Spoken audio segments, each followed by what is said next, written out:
Europe 1, 8h36, la revue de presse. Avec Natacha Polony. Bonjour Natacha. Bonjour Thomas, bonjour Julie et Bonjour. bonjour à tous. Ce matin, une de vos journaux, la justice passe enfin. Libération. Rwanda, un procès français. La Croix, génocide rwandais, un procès à retardement. Et l'Humanité, avec en fond ses crânes empilés. Rwanda, un procès pour l'histoire. Pour le reste, ce sont toujours les querelles de famille qui passionnent la presse. Le Figaro, loi famille, la mobilisation fait reculer Hollande. L'Opinion, Hollande sacrifie sa famille. Et le Parisien aujourd'hui en France, la reculade du gouvernement. La reculade, c'est évidemment sur la loi sur la famille, et il y en a beaucoup. Mais oui, dans le Parisien, Thierry Borsat parle même de démocratie en lambeaux. Pour lui, tout le monde se sera trompé de sujet.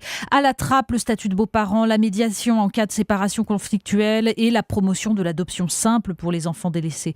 Quel gâchis, s'exclame le journal. Alors, à qui la faute ? Pour Libération, il y a bien faute politique. François Sergent parle d'une défaite en rase campagne qui donne raison aux manifestants des 2 derniers dimanche. Oui, au cas où certains n'auraient pas compris que ce sont les mêmes. Dans le Figaro, Guillaume Tabar, au contraire, récuse l'idée de fantasme réactionnaire. Si les manifestants contre la PMA s'inventaient des combats imaginaires, pourquoi Bruno Le Roux et ses troupes s'alarment-ils du renoncement à ce qu'ils présentent comme des droits nouveaux ?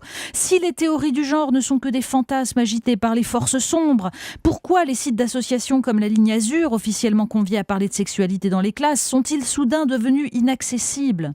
Alors fantasme ou pas ? Sur le site Causeur, un agrégé de philosophie, André Sénic, parle à propos du genre de faux débat. Pour lui, il y a bien une théorie du genre, puisque le genre est un concept et que tout concept s'appuie sur une théorie. Mais sur le site du Point, un autre professeur, Jean-Paul Brigelli, dénonce surtout cette idée que l'égalité s'enseignerait. On n'apprend pas la citoyenneté en la prêchant, dit-il, pas plus qu'on apprend l'égalité des sexes sous la contrainte. On apprend qu'une femme vaut bien un homme et souvent mieux en lisant les œuvres de Marguerite de Navarre et de Louise Labbé ou en sachant ce qu'a réalisé Marie Curie. Plutôt que des ABCD, ajoute-t-il, on ferait mieux de commencer par le B à bas. On manipule déjà moins bien des gens qui savent lire, vraiment lire. Vous nous parlez également du traité transatlantique. On prend un peu de hauteur. Mais oui, là. parce que pendant qu'on s'écharpe sur les questions sociétales, eh bien la marche du monde ne s'arrête pas. Alors il faut absolument lire le dossier de la revue Le Débat, consacré au traité de libre-échange transatlantique que négocient les États-Unis et l'Union européenne. Un article de Jean-Michel Quatrepoint le replace dans le contexte géopolitique, un puzzle dans lequel les États-Unis tentent de contrer la Chine et de récupérer surtout des secteurs stratégiques comme les industries culturelles ou l'agroalimentaire, les quelques points forts de la France.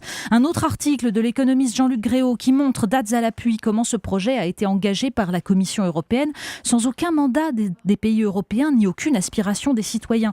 Et même un article de Xavier Bertrand qui dénonce l'incroyable silence de la classe politique française. Pourtant, notre avenir se joue là autant que dans une loi sur la famille. Vous nous emmenez à présent visiter Apple City. C'est pas aux États-Unis, c'est en Chine. Non, pas du tout. Voilà, si on veut apercevoir le vrai visage de la mondialisation, c'est Le Monde qui nous emmène à Apple City, donc autour des usines qui fabriquent nos iPhones en Chine.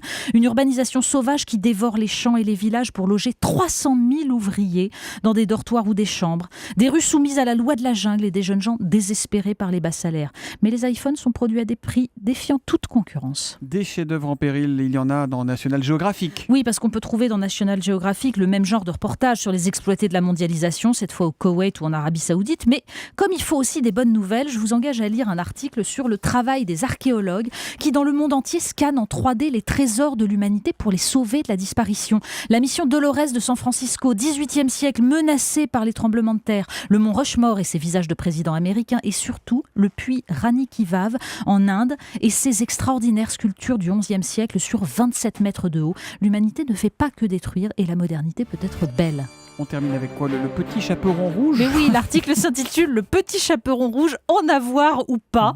Il est dans l'Opinion et en fait ça précise le programme des ABCD de l'égalité qui font tant débat. Une activité à l'école donc autour du petit chaperon rouge dans lequel on rejoue le conte en dansant avec une fille pour faire le loup et un garçon pour le petit chaperon rouge, ou 2 filles ou 2 garçons.